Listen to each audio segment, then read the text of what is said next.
안녕하세요, 드로왕입니다. 그동안 영상 못 올린 지 꽤 시간이 흘렀습니다. 개인적으로 여러 가지 일들이 생겨서 바쁘기도 했고 영상 업로드 주기가 많이 늦어지게 됐습니다. 오랜만에 영상 올렸는데도 이렇게 클릭해주고 시청해주셔서 너무나 감사드립니다. 오늘은 트랙스 크로스오버를 제가 거의 1년 가까이 타고 다니면서 그동안 느꼈던 부분들에 대한 이야기를 해보려고 합니다. 1년 가까이 타고 다니면서 트랙스 크로스오버에 대한 전체적인 만족도는 상당히 높은 편이었는데요. 그럼 어떤 점에서 만족감이 높았는지 이야기를 한번 해보도록 하겠습니다. 우선 첫 번째로 만족감이 가장 큰 부분은 익스테리어 디자인인데요. 트랙스 크로스오버를 처음 봤을 때도 익스테리어 디자인이 너무나 잘 되었다는 생각이 들었었는데 1년이 지난 지금 봐도 멀리서 주차되어 있는 제 차량을 볼 때마다 엔트리 소형차라고 생각이 들지 않을 만큼 차가 생각보다 굉장히 길고 또 크게 잘 나왔고 낮은 차체의 긴 측면 디자인이 시각적으로 굉장히 시원한 청량감을 준다라는 생각이 들고 있습니다. 제가 올해 직장을 새로운 곳으로 옮기게 됐는데요. 회사 동료분들 중에 벌써 몇 분이나 트랙스 크로스오버에 대해서 관심을 많이 가져주시고 디자인이 너무 예쁘다고 칭찬도 많이 들었습니다. 그리고 또 본인이나 또 본인 가족분에게 구매를 할 의사가 있어서 차의 성능이나 실주행 질감에 대한 그런 문의를 해주시는 분들도 벌써 여럿 계셨습니다. 그리고 두 번째로 만족하는 부분은 역시나 주행 성능인데요. 1.2L 직렬 3기통 터보에 139마력, 22토크라는 그런 숫자적인 수치만 봤을 때는 저도 사실은 출력이 좀 부족하지 않을까 그런 걱정을 많이 했었는데요. 근데 실제로 1년 가까이 주행을 고속 주행도 해보고 시내 주행도 많이 해봤지만 일상적인 부분에서 전혀 부족하다는 생각이 든 적이 거의 없었던 것 같습니다. 오히려 초반에 토크가 몰려있고 다른 터보차들보다 터보렉이 짧은 편이라서 시내 주행과 또 고속 주행 모두 만족하면서 지금 주행을 하고 있습니다. 제가 BMW 530i도 타고 다녔었는데 물론 5 시리즈랑 가격이나 여러 가지 측면에서 비교하기가 트랙스와 전혀 비교할 그런 모델은 아니죠. 그렇지만 트랙스의 주행 성능은 정말 3기통 엔진이라는 게 믿기지 않을 정도로 경쾌하고 운전의 재미를 느끼게 해주는 부분이 정말 많다라고 생각이 듭니다. 고속도로 주행에서도 140km까지는 시원하게 가속이 잘 되고 또 고속주행을 해도 미국차답게 직진 고속주행 안정감이 상당히 좋은 편입니다. 그리고 1.2L 3기통인데도 불구하고 이런 성능이 난다는 것 자체가 굉장히 좀 의문이 들 정도로 좋은 그런 엔진 질감이라든지 이런 필링감 같은 것들을 느끼게 해주는 기술인 것 같습니다. 그리고 또 차체 무게가 1300kg대라는 굉장히 가벼운 공차 중량이잖아요. 그런데도 불구하고 고속 주행을 하다 보면 굉장히 묵직하게 도로를 깔고 나가는 듯한 그런 점도 쉐보레 차량만의 굉장히 좋은 노하우가 아닐까 그런 생각이 들고 가장 매력적인 부분도 또 주행 성능적인 부분이 아닐까 그런 생각이 들기도 합니다. 그리고 또 주행 감각 중에 칭찬할 부분이 코너링 할 때의 어떤 느낌인데요.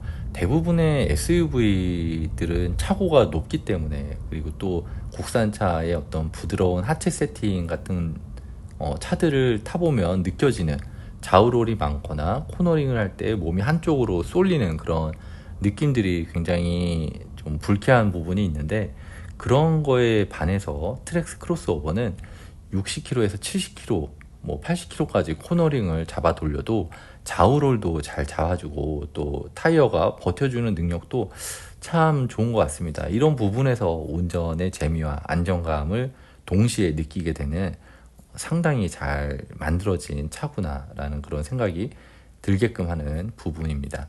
이게 세단만큼 롤을 아주 잘 잡아주는 그런 느낌은 아니지만 SUV보다는 무게중심이 확실히 낮아서 그런지 훨씬 더 안정적인 코너링 성능을 발휘하고 있는 점이 굉장히 만족감을 높여주는 부분이라고 할 수가 있겠습니다. 그리고 세 번째로 만족하는 부분이 브레이크 성능인데요. 트랙스 크로스오버는 브레이크 성능도 꽤 준수한 편입니다.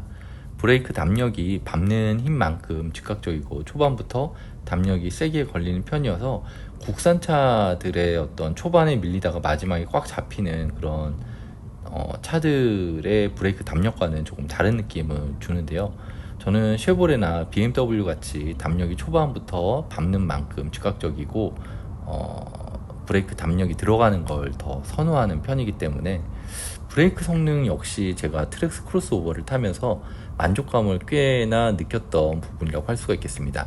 잘 달리는 것만큼 잘 멈추는 능력이 있어야지 차가 고속주행 안정감에서도 신뢰감을 주고 브레이크 담력 때문에 운전하는 재미가 더 있다라고 생각이 들기 때문에 쉐보레는 대중 브랜드 중에서 브레이크 밟는 감각도 상당히 좋은 편에 속하는 것 같습니다. 네 번째로 만족하는 부분은 실내 공간감 부분에서 정말 높은 만족감을 느끼고 있습니다. 세단에 비해서 많은 짐을 실을 수 있고 또 플랫한 바닥의 뒷좌석과 또 무릎 공간이 거의 주먹 2개 반에서 3개 정도 들어갈 정도로 길이가 실내 공간이 굉장히 넓게 잘 나온 부분도 만족도가 굉장히 높은 부분이라고 할 수가 있겠습니다.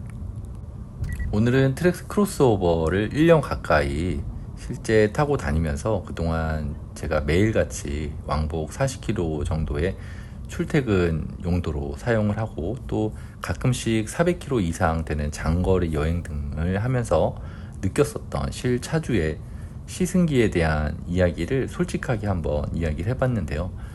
트랙스 크로스오버의 멋진 디자인 그리고 3기통이라고는 도저히 믿기 힘들 정도의 발군의 주행 성능과 엔진 질감 그리고 직진 고속주행 안정성과 또 소형차답지 않은 넓은 실내 공간 같은 부분들에서 저는 특히나 높은 만족감을 느낄 수 있었습니다.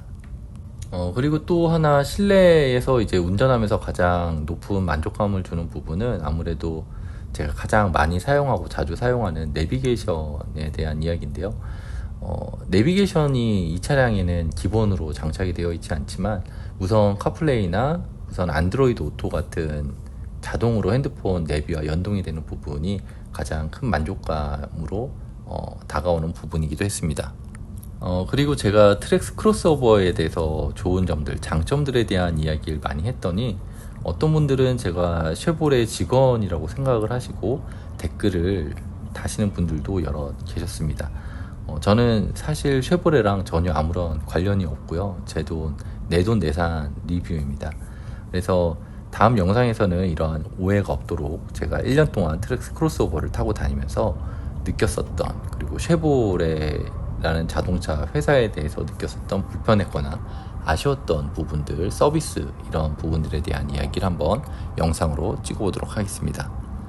오랜만에 영상 올렸는데도 클릭해 주시고 또 시청해 주셔서 감사드립니다. 다음에 더 재미난 영상으로 찾아뵙도록 하겠습니다. 이상 드로왕이었습니다.